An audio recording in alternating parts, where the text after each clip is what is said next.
Bienvenue à Francophone, une communauté francophone en soins critiques.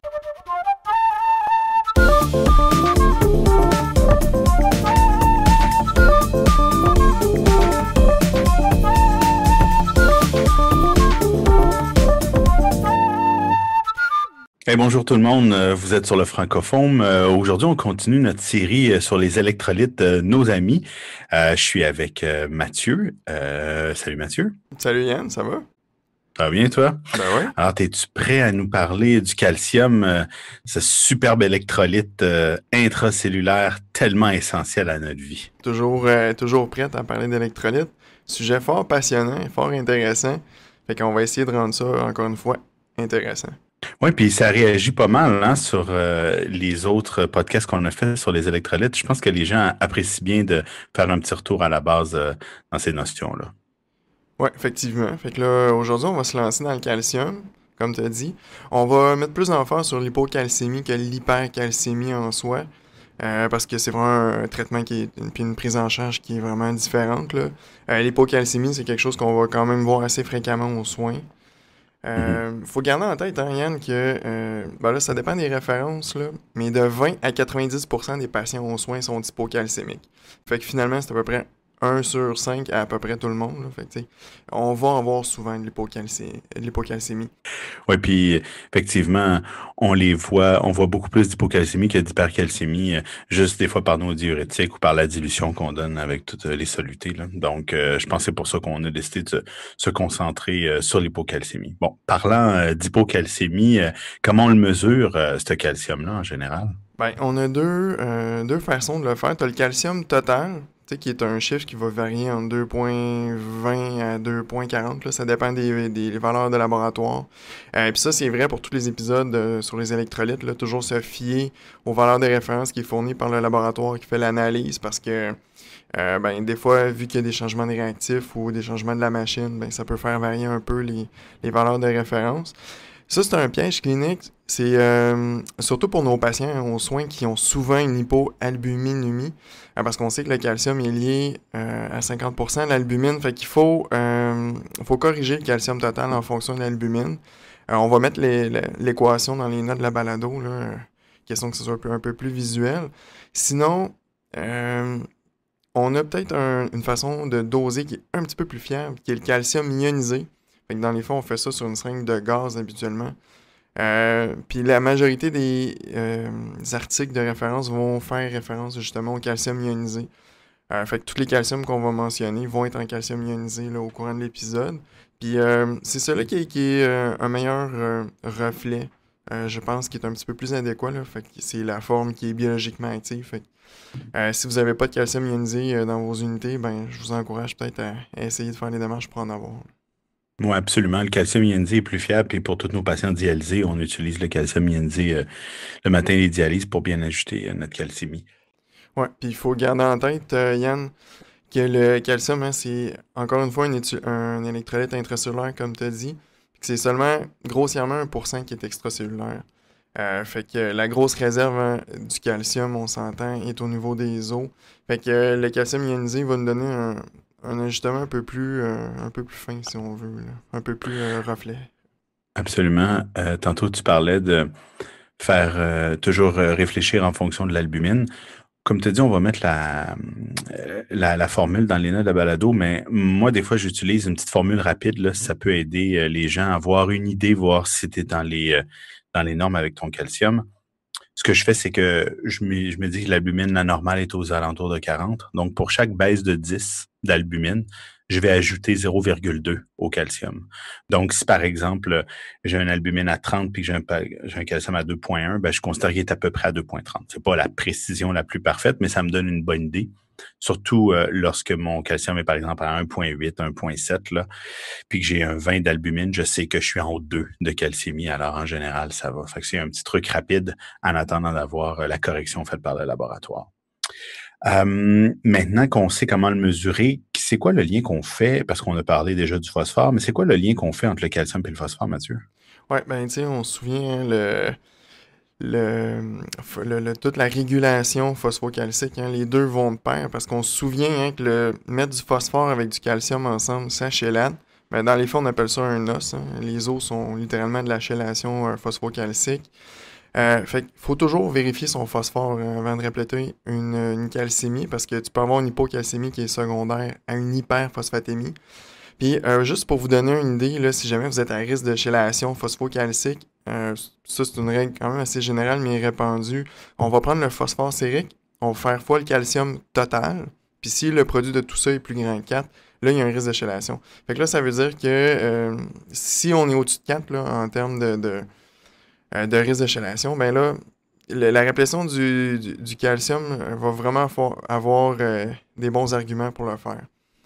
Mais c'est toujours une question de concentration. Fait que là, ça, ce que ça veut dire, c'est que si jamais vous devez donner un calcium chez quelqu'un qui a un phosphore quand même assez élevé ou qui a un risque potentiel de chélation ou que le produit n'est pas au-dessus de 4, mais il y a une hyperphosphatémie quand même assez importante, mais le patient a quand même besoin de calcium parce que, je sais pas, là, il y a une dysfonction cardiaque ou il y a des signes d'hypocalcémie, ben à ce moment-là, on va toujours favoriser une vitesse d'administration plus lente parce que comme ça, les taux sériques vont monter plus lentement. Fait que notre produit phosphocalcique va être plus faible parce que les taux sériques vont monter plus lentement. Fait qu'on va faire un bref retour, là, vraiment, pour les gens, là, ça va être dur, là, pas de schéma, mais il faut se garder en tête que la régulation du calcium et du phosphore, c'est surtout influencé par les concentrations sériques, qui va être gérée par l'action de la PTH puis la vitamine D, ainsi que la calcitonine. Fait que tout ça est un beau balai que tout le monde va s'entraider. Fait que si jamais on se retrouve avec une augmentation du phosphore ou une diminution du calcium, ça va stimuler une relâche de PTH. Fait que la PTH, elle va aller voir les os. Elle va dire, bon, on fait un peu de résorption, il faut monter le calcium. Elle va aller voir au niveau intestinal en disant, hey, ça va nous prendre du calcium, absorbez-moi ça. Elle va aller voir au niveau du rein, elle va dire, bon, je pense que le phosphore, il faut le flusher une petite affaire. Puis après ça, elle va aller voir aussi, en passant aussi au niveau des reins, elle va aller dire, là, ça va nous prendre un petit peu plus de vitamine D, qui elle aussi va aider à l'absorption du calcium. Fait que tout ça est un beau balai, là, une belle chorégraphie, là, PTH calcitonine. Fait qu'il faut juste, vraiment un bref retour là, pour se rappeler que c'est vraiment important. Et puis cette chorégraphie-là, on va vous mettre un petit tableau dans les notes de la balado pour se remémorer ça. C'est quand même assez important à le garder en tête, mais ce qui devient plus important lorsqu'on a une hypocalcémie, c'est de savoir que la reconnaître. Donc, souvent, on peut la voir même avant d'avoir vu les labos. Fait qu'en général, qu'est-ce que ça nous donne comme symptomatologie, une hypocalcémie, Mathieu? Ouais, ben, il y a 3 gros systèmes qui vont être affectés par une hypocalcémie. OK, donc c'est vraiment en termes d'excitabilité de cellules, que ce soit nerveuse, musculaire ou cardiaque. C'est au niveau du système neuro, fait que c'est un peu comme un continuum. Il va y avoir une irritabilité qui va s'installer, ensuite va s'en venir une confusion, hallucination qui peut aller jusqu'aux convulsions. Au niveau du système cardiaque, c'est des cellules musculaires, ça a besoin de calcium pour se contracter. Donc, on peut avoir des problèmes au niveau de l'intervalle QT, une diminution de la contractilité cardiaque. On l'oublie, mais le calcium est un inotrope, littéralement. Fait qu'on peut même avoir des insuffisances cardiaques ou des syncopes là, qui pourraient se produire. Et au niveau musculaire, on va avoir une certaine irritabilité musculaire, même jusqu'à des tétanies, même des spasmes laryngés. Puis là, tu sais, quand on pense au tétanie, on pense souvent, tu sais, au Jeffsteck, là, tu sais, le spasme du muscle facial, là. C'est super ben, c'est pas le fun pour le patient, mais c'est très intéressant d'en voir un, là, quand tu as une hypocalcémie. Mais il faut garder en tête, ça a une certaine sensibilité, là, un peu plus diminuée, hein, parce que 25% des gens sains ont un Jeffsteck de base. Fait que des fois, si tu en as un puis tu as une clinique qui va avec, là, c'est sûr que c'est ça. Mais si tu as un Jeffsteck, puis t'as rien d'autre qui colle avec une hypocalcémie, ben c'est peut-être juste un chopstick chez quelqu'un sain. Moi, ça m'a surpris là, quand j'avais lu ça. Je pensais pas que tu pouvais faire des chopsticks chez quasiment un patient sur 4 là, avec un calcium normal. Tandis que le trousseau, ça, par exemple, c'est vraiment plus spécifique. Là. Écoute, c'est moins d'1% des gens normaux qui ont un calcium normal qui vont faire un trousseau. Donc, si vous avez un trousseau, là, c'est quasi sûr et certain que vous avez une hypocalcémie. Là. C'est nos infirmières qui vont le voir en faisant Ouais. la prise au brassard la plupart du temps. Effectivement. Puis, tu sais, pour m'avoir déjà vu, c'est assez impressionnant. Là. Oui, tout à fait. Bon, justement, ces hypocalcémies-là, ils sont causés par quoi en général, surtout pour nos patients de soins intensifs? Qu'est-ce qui nous apporte les hypocalcémies chez nos patients? Ben, tu sais, le calcium, ça va être, c'est comme encore une fois à peu près tous les électrolytes, hein. Fait que c'est soit un problème d'absorption, fait que soit des maladies inflammatoires de l'intestin, des syndromes d'intestin court, des résections qu'on a eues post-op là, et autres. Là, c'est sûr que là, ça va jouer sur intracellulaire, extracellulaire. Donc, qu'est-ce qui gère ça? Ben, la PTH. On en a parlé brièvement tantôt. Fait que si une PTH marche moins bien, que ce soit par une hypoparathyroïdie, ou même une hypomagnésémie, hein. On se souvient que le magnésium est un cofacteur de la PTH, donc une hypomagnésémie va amener une PTH réfractaire, donc qui ne fonctionnera pas très bien. Ou ça pourrait être aussi sur une diminution de la vitamine D, que ce soit sur nos insuffisants rénaux chroniques ou des patients qui ont un déficit en vitamine D. Puis il y a d'autres causes aussi qui sont autres, comme les rhabdomyolyses, hein, parce que ça va relarguer tous les produits intracellulaires, donc il va y avoir une certaine chélation également avec le phosphore, fait que ça va créer une hypocalcémie. Les désordres acido-basiques, l'alcalose va jouer sur le calcium, donc ça va jouer sur les liaisons, ce qui va nous créer une hypocalcémie. On a les pancréatites, qu'on a heureusement pas souvent, qui vont faire une saponification. Donc, ils vont avoir une consommation là, au niveau local du calcium. Et le piège clinique, ben, quand on a un protocole, habituellement, ça va quand même bien, mais les transfusions massives, on nous, Absolument. avec tout le citrate qui est contenu dans les culots, ça chélate le calcium. Puis il faut quand même se rappeler, le calcium, c'est le facteur 4 de la coagulation, de la cascade de coagulation. Fait que si tu te retrouves avec quelqu'un qui est sanguine, tu lui fais un protocole de transfusion massive, puis en plus, à cause de ça, tu as une hypocalcémie, ben tu te tires un peu dans le pied parce qu'il y a un des facteurs que tu perds. Ouais, Euh, t'empires ton hypercoagulabilité. Puis c'est pour ça, je pense qu'en général, on demande de faire des dosages de calcium aux 30 à 60 minutes dans les protocoles de transfusion massive, tout dépendant de votre protocole, mais c'est important de bien le doser ou, dans le doute, de donner du calcium. Exactement. Puis tu sais, on parle du protocole de transfusion massive. Je pense que le monde y pense quand même assez régulièrement, surtout qu'on a beaucoup de protocoles pour que ça soit facile avec la banque de sang puis que ça roule bien. Mais tu sais, des fois, t'as des. Tu sais, Yann, tu te souviens, tu as des patients, des fois, tu vas donner 1, 2, 3 kilos, mais quand même assez rapproché. Ce sera pas un protocole de transfusion massive, mais tu vas y en donner quand même assez rapproché parce que tu as besoin d'y en Absolument. donner. Ben lui aussi, il Ouais. est quand même à risque d'hypocalcémie. Fait que ça, il faut le surveiller. Puis c'est sûr que, tu sais, si tu fais de l'anticoagulation avec du citrate, comme par exemple du plasmaphéreuse ou, les thérapies de remplacement rénal, c'est très rare qu'on va anticoaguler avec du citrate, là, mais les plasmaphéreses, on va le faire souvent, fait que ça fait vraiment beaucoup d'hypocalcémie. Fait que si vous n'avez pas de protocole et vous faites de la plasmaphérèse, je vous conseille fortement d'avoir un protocole en place avec des dosages pré post là, circuit. Et sinon, c'est sûr que l'hyperphosphatémie aussi là, va causer une hypocalcémie. Ouais, puis j'ajouterais aussi, Mathieu, quand on parlait de donner juste 2-3 kilos rapprochés, le même principe, là, je me souviens d'avoir vu pas mal d'hypocalcémie sur des patients qu'on va donner des kilos à tous les jours, qui sont pas en transfusion massive, puis qui sont plutôt en transfusion urgente sur 2-3 jours, par exemple des hémorragies digestives, que on a beau faire des OGD, ça saigne toujours, fait qu'ils se ramassent toujours avec 2-3 kilos à chaque jour pendant 3-4 jours en ligne. Puis on n'est pas capable de contrôler le saignement ou des patients post-op là, qui saignent à bas bruit tout le temps, il faut toujours transfuser un peu. Eux aussi finissent par faire de l'hypocalcémie. Donc, en transfusion, le citrate, je pense que c'est un élément clé à retenir de l'hypocalcémie. Tout à fait. Pour conclure sur les causes de l'hypocalcémie, je pense qu'il y a pas mal de médicaments qui viennent un petit peu empirer le tout, là. Il n'y a pas juste le citrate, comme on vient de dire, sur les transfusions massives, là. Non, effectivement. T'as plein de médicaments qui vont jouer sur la résorption osseuse, là, qui vont la diminuer. Il y a plusieurs chimiothérapies, comme les platines ou le 5-FU ou le cyclophosphamide, qui vont causer ça. Naturellement, les biphosphonates, hein, ça va de soi. Puis ça, je fais vraiment un aparté parce que tu sais, des fois, en hypercalcémie, on va utiliser des biphosphonates, puis des fois, on va hémodialyser.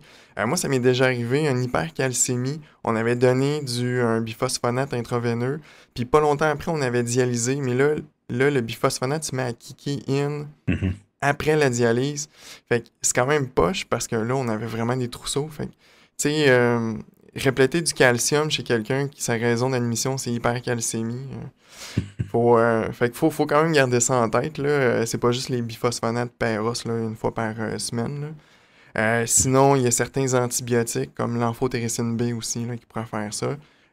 L'éthanol aussi, je veux dire, l'alcool, on a toujours un peu de plaisir à en prendre, mais ça reste quand même assez toxique pour l'organisme. Sinon, ben, les chélations, on a parlé du citrate, tout ce qui est ingestion de phosphore, hein, ça va de soi. Le DTA aussi, là, qui est dans les culots avec le citrate également.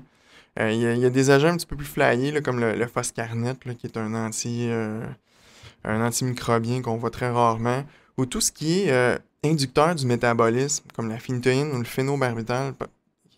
Puis ce que ça va faire, c'est que ça va induire le métabolisme de la vitamine D, puis ça peut amener une déficience en vitamine D. Fait que ça va nous amener une hypocalcémie là, qui va être pareil. Tout ce qui joue également sur la PTH, là, que ce soit le propylthiouracil ou les estrogènes. Puis le magnésium, encore une fois, j'arrête pas d'en parler, mais les autres causes du magnésium qui causent de l'hypomagnésémie, là, peut-être qu'on va référer les auditeurs à l'épisode du magnésium là, pour plus de détails. Et aussi, tu l'avais mentionné d'entrée de jeu, tout ce qui est excrète au niveau urinaire, le calcium, notamment nos diurétiques de l'anse, qu'on utilise quand même assez régulièrement aux soins intensifs là, dans notre gestion de volémie. Fait que, tu sais, il faut quand même le garder en tête. Là. Excellent. Dans les faits, un coup qu'on a trouvé, on a bien identifié nos symptômes, puis on sait qu'on a un patient hypocalcémique, maintenant il faut le répléter. Alors, c'est quoi l'approche que tu prends pour répléter tes hypocalcémies? Ben, la première chose, comme j'ai dit un peu plus tôt, il faut toujours s'assurer de vérifier le phosphore, parce que si tu as vraiment une grosse hyperphosphatémie, ben, règle générale, ton hypocalcémie elle va être secondaire. Puis après ça, tu vas vérifier ton magnésium, parce qu'une légère hypocalcémie, c'est un signe d'hypomagnésémie. Ça veut dire que si tu corriges ton magnésium, ton calcium va se corriger tout seul. Fait que toujours vérifier ces deux-là en premier. Puis garder en tête, c'est un ion intracellulaire. Fait que les échanges intra-extracellulaires sont très lents. Ça peut prendre jusqu'à 6 à 12 heures après la fin de la dose pour être sûr qu'on a tous nos échanges et qu'on soit stabilisé. Donc, ce que ça veut dire, c'est qu'il faut au moins attendre 8 heures après la fin d'une dose bolus pour faire un contrôle. Sinon, ben, ça va être faussé. On ne l'aura pas à l'équilibre nécessairement. Puis là viendra le choix entre le Péros ou le IV. C'est sûr que, tu sais, aux soins intensifs, le Péros, on l'utilise plus ou moins pour répléter le calcium. On va l'utiliser peut-être plus comme chélateur de phosphore, qui est le calcium en passant est un excellent chélateur de phosphore. Il y a généralement trois sels qu'on peut prendre. Le carbonate de calcium, qui contient 40% de calcium élémentaire. On a le citrate qui en contient 20%, puis le gluconolactate qui contient 13%. Là. En général, tes patients qui rentrent aux soins intensifs et qui sont sur calcium déjà à la maison, est-ce que tu les laisses sur leur médicaments de calcium ou tu les cesses à cause de, je sais pas, à cause des insuffisants rénaux ou à cause de toutes les pathologies qu'ils peuvent avoir? Est-ce que tu gardes ou tu les arrêtes? Ça dépend du cas que tu as devant toi. Si le patient a de la misère à tolérer le gavage, il est pas perfusé au niveau splanchnique, puis je vais favoriser, mettons, les quelques médicaments qui sont plus essentiels que le calcium. Fait que je vais avoir tendance à le suspendre, pour être franc. Ceux chez qui je vais m'assurer de le poursuivre, c'est mes insuffisants rénaux qui vont utiliser le calcium souvent comme chélateur de phosphore. Fait que c'est sûr que je vais... Ben, ça chélate l'apport de phosphore, donc il faut qu'il y ait un apport pour que ça fonctionne. Fait que s'il n'y a pas d'apport, ben, on peut bien les donner, là, ça donnera pas, ça sera pas un problème. Fait que plus le patient est malade, plus c'est drôle, j'ai tendance à le suspendre, puis à le répléter intraveineux au besoin. Mais c'est très rare que j'ai besoin de le répléter là, pour des asymptomatiques. Là. Fait que, règle générale, moi j'ai tendance à le suspendre. Je sais pas toi si c'est une pratique. Oui, c'est à peu près la même chose que je fais. Puis je vais en fonction de la pathologie, puis en fonction de mes dosages à tous les jours, là, naturellement, puis de la fonction rénale. Maintenant, au niveau de la réplétion intraveineuse, qui nous concerne plus aux soins intensifs, là, comme tu viens de le dire, on a le choix entre le chlorure ou le gluconate de calcium. Fait que j'aimerais ça que tu me parles un peu de la différence. Puis après ça, je vais avoir une question pour toi sur une pratique que je fais depuis longtemps, puis je voulais avoir l'opinion d'un pharmacien là-dessus, parce que ça fait longtemps que j'ai pas réfléchi à ça. Hein. On fait les choses des fois par réflexe, là, puis par répétition et habitude. Fait que je voudrais avoir ton son de cloche là-dessus. Mais globalement, comme je le disais, chlorure et gluconate de calcium, peux-tu nous parler un petit peu de ces deux alternatives-là? Ouais, ben en tout cas, au Canada, je sais pas si dans le reste de la francophonie, mais généralement, il y a pas mal juste deux sels de calcium. Le chlorure de calcium, comme tu as mentionné, qui contient 27% de calcium élémentaire. Donc, c'est quand même appréciable. Tandis que le gluconate de calcium, lui, va contenir seulement 9% de calcium élémentaire. Donc, le chlorure a 3 fois plus de calcium élémentaire rapidement disponible. Pourquoi je dis ça? C'est parce que le gluconate le sel en soi a une dissociation plus lente. Puis il y a plusieurs références qui mentionnent qu'on a besoin du foie pour le métaboliser, le gluconate, mais pour avoir une certaine dissociation du calcium aussi. Fait que tu sais, il y a comme deux processus. Tu as une dissociation du calcium du sel gluconate, mais tu as besoin d'un peu de métabolisme. Fait que si tu as une insuffisance hépatique, ça se peut que tu n'aies pas le 9% de calcium élémentaire. Mais sinon, ben, le fait qu'il se dissocie plus lentement ou que tu le métabolises tranquillement, ça fait une perfusion plus lente. Fait que si tu le donnes plus lentement, ça te fait une meilleure rétention intracellulaire. OK.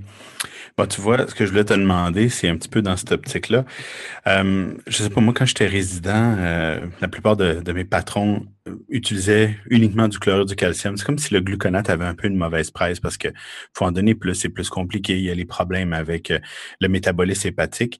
Donc, je pense que il y a beaucoup d'entre nous qui utilisent le chlorure de calcium quasiment 100% du temps. Et les fois, quand en tout cas moi je donne du gluconate, c'est parce qu'il n'y a plus de chlorure de disponible là, dans les faits, là. Alors, est-ce que tu vois ça chez tes médecins, toi, avec qui tu travailles? Puis, c'est quoi un petit peu ta vision par rapport à ça? Parce que je me dis, tant qu'à donner celui qui est plus sécuritaire pour le foie, puis qui est plus facile à donner parce qu'on donne une seule ampoule, en général, que ce soit rapide ou non, là, per code ou sur un patient hypercalémique ou juste sur 1 heure ou 2 parce que le patient est hypocalcémique, quasi asymptomatique, il me semble que le chlorure est plus simple à donner. C'est plus simple, mais c'est sûr que tu as besoin de la voie centrale, parce que il y a de l'extravasation qui peut se produire, puis c'est quand même assez vésicant le chlorure de calcium, contrairement au gluconate. Le gluconate est comme plus doux, si on veut, là. Il fait pas d'extravasation nécessairement. Il est pas aussi vésicant que le chlorure. Fait que, tu sais, ça dépend des voies puis des accès que t'as. Puis ça dépend des disponibilités puis de la situation. C'est sûr que, tu sais, on parlait d'hyperkaliémie, puis t'as besoin de stabiliser la membrane. T'as besoin de calcium stat, là. Fait que le calcium stat, c'est le chlorure de calcium. Ou t'as besoin de calcium, t'as besoin d'un inotrope, t'as besoin de vérifier que c'est pas une hypocalcémie là, au niveau de ton myocarde, ben c'est du chlorure parce que t'en as besoin maintenant. Mais si tu veux répléter tes cellules, si tu veux répléter les fibres musculaires, puis tu veux y aller lentement, puis tu sais, il n'y a pas de presse, il n'y a pas rien, tu pourrais y aller avec du gluconate aussi. Euh, Parce que tu vas avoir une dissociation plus lente, fait que tu ne satureras pas nécessairement tes échanges intra-extracellulaires. Fait que tu vas avoir une meilleure impression intracellulaire de calcium avec du gluconate. Si tu as une insuffisance hépatique, tu n'auras pas le 9%. Si tu prends Dans le fond, c'est que si tu prends du gluconate chez un insuffisant hépatique, c'est pas que c'est mal, c'est juste que tu n'auras pas le 9% de calcium élémentaire. Il y a une portion que tu n'auras pas, mais ça va se dissocier plus lentement. Est-ce que c'est mal? Pas nécessairement. Ça dépend vraiment du patient que tu as devant toi. Plus le patient a besoin de calcium, plus tu prends du chlorure. Plus il est symptomatique, plus tu prends du chlorure. Mais si tu veux comme un traitement de fond, si tu veux, ben, tu prends du gluconate, là. D'accord, intéressant. Ben écoute, je vais peut-être rechanger ma pratique à ce niveau-là. Puis, tu sais, un autre point aussi, tu sais, t'avais dit, ah ouais, moi le gluconate, je le prends juste si j'ai plus de chlorure. Il faut garder en tête cette conversion-là de 3 fois plus de calcium Ouais. élémentaire que le chlorure. Fait que si t'as pas de chlorure, t'as une hyperkaliémie, il faut que tu stabilises la membrane, ben il faut que tu prennes 3 grammes de gluconate de calcium pour avoir au moins 27% élémentaire. Fait que tu sais, des fois, c'est comme un piège clinique, des fois qu'on oublie, là. Quand t'as pas de chlorure puis t'as besoin du plus de calcium élémentaire le plus possible, ben, faut que tu tripes un peu ta dose. Fait que tu sais, tu prends 3 grammes de gluconate de calcium pour 1 gramme de chlorure, là. Fait que tu sais, faut le garder en tête, là, surtout dans les situations Absolument. urgentes. Oui, parce que si tu vas 1 pour 1, tu vas pas donner la même quantité de traitement. Alors, comment tu vas choisir ta dose en fonction de l'hypocalcémie? Ben, ça va dépendre vraiment. Tu sais, moi, je le vois asymptomatique ou symptomatique. OK? Puis les vitesses d'administration, ça va varier. Tu as un patient qui est symptomatique. OK? Généralement, le calcium ionisé, c'est pas mal sûr qu'il va être en bas de 1, là, on s'entend. Puis Mhm. tu sais, dans le fond, ça dépend. Souvent, moi, je vais mixer. Je vais donner un chlorure de calcium Je vais donner 1 gramme, puis je peux le donner assez rapidement, là, en 10 minutes. Puis je vais le répéter à peu près aux 60 minutes jusqu'à temps que j'ai un calcium ionisé qui commence à être dans les zones que je cherche. Puis là, tu sais, j'entends les gens dire, ouais, mais Mathieu, tantôt, tu nous as dit d'attendre 10 heures pour avoir les stabilisations. Je suis d'accord. Sauf que là, tu as un patient qui est symptomatique, tu as un trousseau, tu as des problèmes myocardiques qui convulsent. Tu sais, je pense que tu peux te permettre de faire des calciums ionisés pas mal plus rapidement. Puis tu sais, souvent ce qu'on a fait là, dans des cas, mettons, de syndrome de l'os affamé, là, le Angry Bone Syndrome, ce qui sont devenus symptomatiques, on poussait du chlorure de calcium, puis on partait une perfusion de gluconate de calcium. OK, à de 0,25 à 0,5 grammes à l'heure. On mettait 10 grammes de gluconate de calcium dans 1 litre de NS. Puis après ça, on partait ça à 0,25, 0,5 grammes à l'heure comme traitement de fond. Puis après ça, on rajoutait du chlorure de calcium par-dessus tant que le patient était symptomatique. Parce que dans le fond, faut que tu penses en termes de concentration. Faut que ça monte vite de calcium élémentaire disponible pour essayer de minimiser les symptômes, mais ça va quand même te prendre une perfusion continue par la suite. Fait que tu sais, quand le patient Assurer. est symptomatique, c'est un peu de même que je le gère. Mais tu sais, genre, c'est quand même assez rare, heureusement, là. Mhm. Absolument. Puis, on va laisser un petit tableau qui explique un peu ça en fonction des symptomatiques asymptomatiques. Là, je pense que c'est un tableau intéressant que tu as fait. Donc, ça va pouvoir aider les auditeurs si vous vous questionnez à savoir quoi donner. Un coup qu'on a donné nos traitements, qu'on a donné notre traitement, est-ce qu'il y a des traitements adjuvants qu'on peut ajouter à l'hypocalcémie? Il y a des traitements adjuvants qu'on peut donner. C'est sûr que, tu sais, on va moduler ces traitements adjuvants selon le niveau de calcium ionisé aussi d'un certain point de vue. Parce que, tu sais, je te disais tantôt symptomatique, un peu la façon qu'on le gérait, mais quand tu es asymptomatique, ben, quand tu as un calcium ionisé plus que 1, ben là, la question de se poser, tu sais, as-tu besoin de le corriger ou pas? Est-ce que la correction du magnésium ou du phosphore va être suffisant? Fait que là, ça dépend de ton patient. Fait que tu peux donner 1 gramme à 0,5 à 1 gramme à l'heure. Tu sais, dans le fond, le but, c'est de le donner le plus lentement pour avoir une meilleure répression intracellulaire. Puis là, plus tu vas baisser, ben là, plus tu vas augmenter le nombre de grammes que tu vas donner. Tu sais, entre 0,8 à 1, ben là, tu peux viser peut-être plus 2 grammes. Puis entre 0,6 puis 0,8, ben tu vas donner 2-3 grammes, ainsi de suite. Puis le but est toujours étant de donner le plus lentement possible, quitte à donner une perfusion là, à ce moment-là. Mais c'est sûr que plus ton calcium ionisé va baisser, plus tu vas avoir besoin d'un traitement adjuvant. Fait que la vitamine D, qui est souvent une des causes sous-jacentes, fait qu'on va essayer de viser des niveaux de vitamine D là, 25 au-dessus de 30 nanogrammes par ml. Fait qu'on va donner de la vitamine D, puis des fois, il va falloir donner de la vitamine D active, comme du calcitriol qui est du 1,25. Comme ça, tu es sûr que t'as pas de problème de foie, pas de problème, t'as pas de problème de rein, t'as pas de problème là, bon, au niveau de la peau, ça c'est bien rare que c'est un problème. Fait que, tu sais, comme ça, tu as de la vitamine D qui est active. Puis l'autre point aussi, c'est le magnésium. Tu sais, on va pousser la magnésémie parce que comme ça, tu es sûr que tu n'auras pas d'hypocalcémie réfractaire au magnésium. Fait que tu sais, c'est comme 2 traitements adjuvants que tu peux donner en plus. Fait que tu sais, si tu te retrouves devant un syndrome de l'os affamé, tu vas donner plein de calcium, mais comme coadjuvant, ben, donne la vitamine D. Souvent, ces patients-là, on avait déjà pré-op, mais du magnésium, tu sais, pousse-les, là. Wow, Mathieu, super résumé que tu viens de nous faire sur le calcium. C'était vraiment intéressant. J'aimerais savoir, avant qu'on quitte nos auditeurs, si tu avais quelques perles pratiques pour nous à retenir. Oui, mais dans le fond, toujours vérifier son phosphore et son magnésium avant de répléter un calcium. Gardez en tête que c'est des réplétions qui sont habituellement lentes, qui vont être et longues, souvent nécessaires. Ça peut même prendre 3 à 5 jours là, pour bien répléter un calcium. Puis tout est une question de vitesse d'administration. Fait que quand ça va bien puis le patient est asymptomatique, toujours viser une réplétion plus lente de 0,25 à 0,5 grammes à l'heure. Ça va vous donner des meilleurs résultats. Puis attendre au moins 8 heures après la fin de la dose pour être sûr d'avoir l'équilibre total. Bon, quand le patient a une hypocalcémie qui est légère asymptomatique, bon, ben, on peut y aller par os, il n'y a pas de problème. Augmentez votre fréquence avant d'augmenter votre dose, là, question d'absorption. Puis quand on a besoin de la voie IV, encore une fois, favoriser une administration le plus lent possible. Et bon, choisir le sel selon la clinique que vous avez devant vous, là. Je pense qu'avec ça, on devrait être pas mal en business. Exact. Alors, ben, merci beaucoup, Mathieu. Je voudrais rappeler à tout le monde que Tous nos podcasts sont sur les plateformes habituelles, Apple Podcast, Google Podcast, Spotify, on est sur YouTube aussi. Alors, j'espère que vous avez apprécié. Je te remercie beaucoup, Mathieu. Je vous dis bonjour. À la prochaine.